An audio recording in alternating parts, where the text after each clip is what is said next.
من يوتيوبر تشد بسبب متابع حاقد. اليوتيوبر غادي يدوز 3 شهور بسبب فيديو واحد. هذه لسه ديال اليوتيوبرز مشهورين اللي تشدوا في الحبس، بدايه باقل مده بيناتهم اي شو سبيد يوتيوبر وستريمر واللي بلا ما نحتاج نقدموا لكم الارقام الخياليه اللي مازال كيحطمها لحد الان. ما علينا، في 8 شهر 8 2022 سبيد كان طالق لايف ستريم في يوتيوب كيف العاده، حتى شويه غادي يدخلوا عليه البوليس وشدوه وسط الستريم ديالو. وفي ديك اللحظه كاع الناس اللي كانوا كيتفرجوا فيه ظنوا ان السبب اللي خلى البوليس يشدوه هي اللقطه فاصونا على 911 وبدا كيطلع عليهم. Where are you at? I need to know. Go! Officer, go! Sir, I'm coming.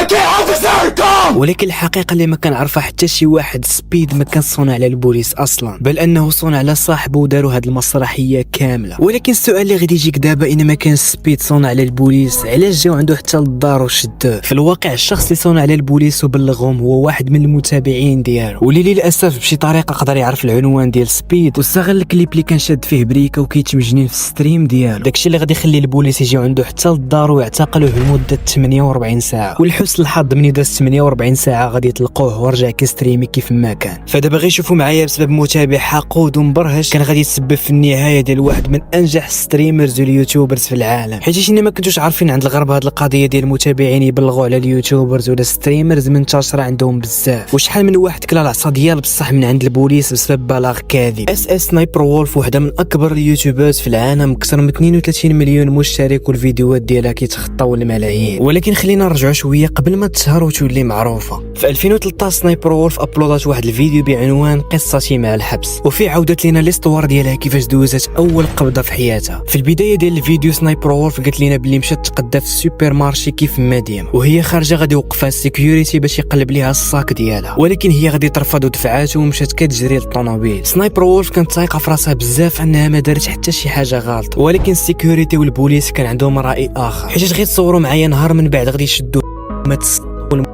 وبالرغم انها قالت هذه ماشي ما رسميه غادي تدوز فيها 3 ايام ديال الحبس، ولكن هذه ماشي هي المره الاخرى اللي سنايبر وولف غادي تشد فيها، حيت من بعد ما دازت تقريبا 3 سنين سنايبر وولف كانت في الدار كتغوت بزاف، الحاجه اللي خلات الجيران يتصلوا بالبوليس ويشدوها عاوتاني لمده 12 ساعه، واللي هي بداتها من بعد خرجت بواحد الفيديو كتشرح فيه كيفاش دوزت ليله كامله في الحبس من بعد ما دابزات مع صاحبها بسبب جدا تافه. فبالرغم من ان سنايبر وولف تشدت المره الثانيه ودوزت ليله كامله، الياس المالكي غادي يدوز ما يقارب 3 شهور بسبب فيديو واحد. الياس المالكي واحد من اكبر اليوتيوبرز ولا بالاحرى ستريمرز في العالم العربي، ولكن خلينا من هذا الشيء وغادي نرجعكم لاواخر 2023. الياس من بعد ما بدا كيتلونصا مزيان في يوتيوب كانت عنده واحد الدراما صغيره بينه وبين عشيره البرقادي، واللي هو بداتو استغل الفرصه وهاد الموجه وبدا كيدير فيديوهات في يوتيوب لدرجه دار سلسله كامله كيعاود فيها على الاسرار ديال الياس المالكي، واللي هاد الاخير ما قدرش يكونترولي راسو وغادي يتلاقى هو وياه حدا البحر وراكم عارفين شنو طرا. مورا هادشي ومن بعد ديك الليله البرقادي غادي يمشي وديكلاري بالياس، وكرد من العائله ديال المالكي غادي ديكلاريو حتى هما بسبب دوك الفيديوهات اللي كانت يدير عليه. وفي الاخير دخلت المحكمه ديال الجديده وحكمت على البرقادي بما يقارب 8 شهور، والياس من بعد ما مشى قدم راسو غادي نعرفوا باللي تحكم عليه لمده 3 شهور من بعد ما غادي يدير ليه التنازل البرقادي وخرج موراه بسيمانه.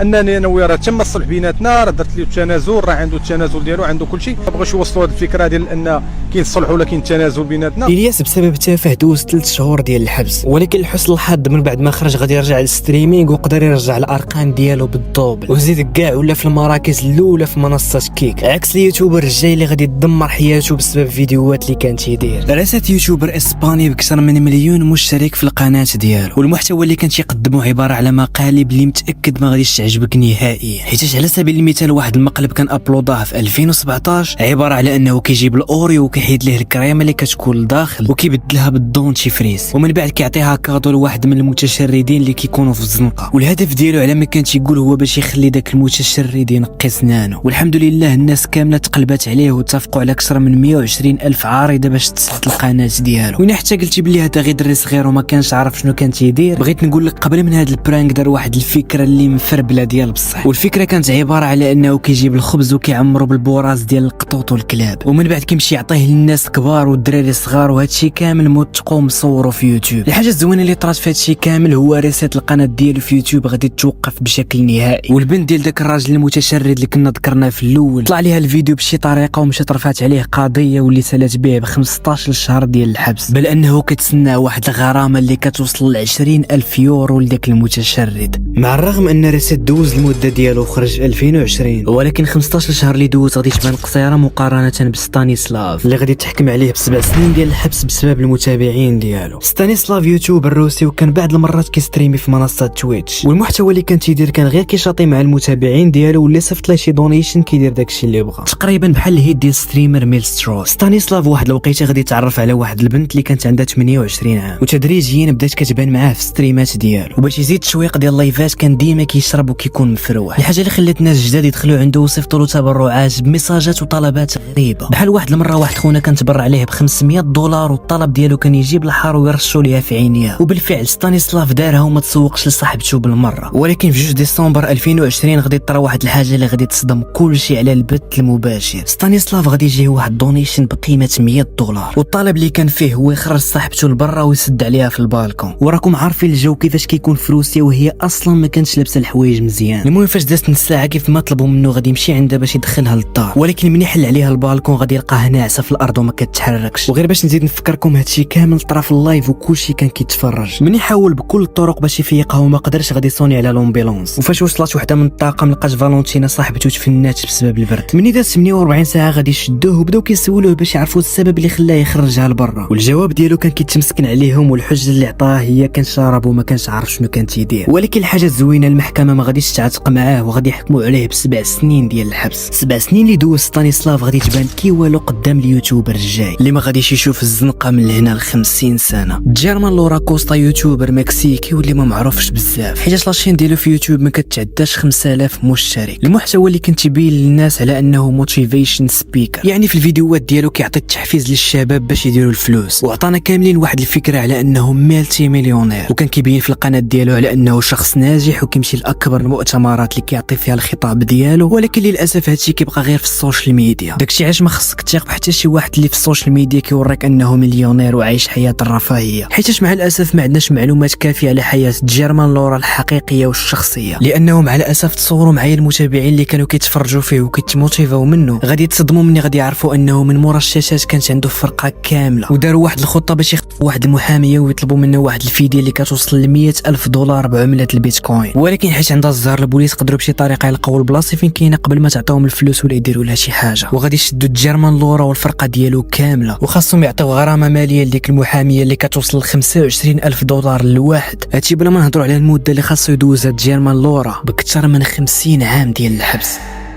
هنا كنتي وصلتي حتى لهاد الدقيقه نتمنى يكون عجبك الفيديو، وانا غادي نخلي لك واحد هنايا اللي ان شاء الله غادي يعجبك. كان معكم توارا، تهلا لي فراسك.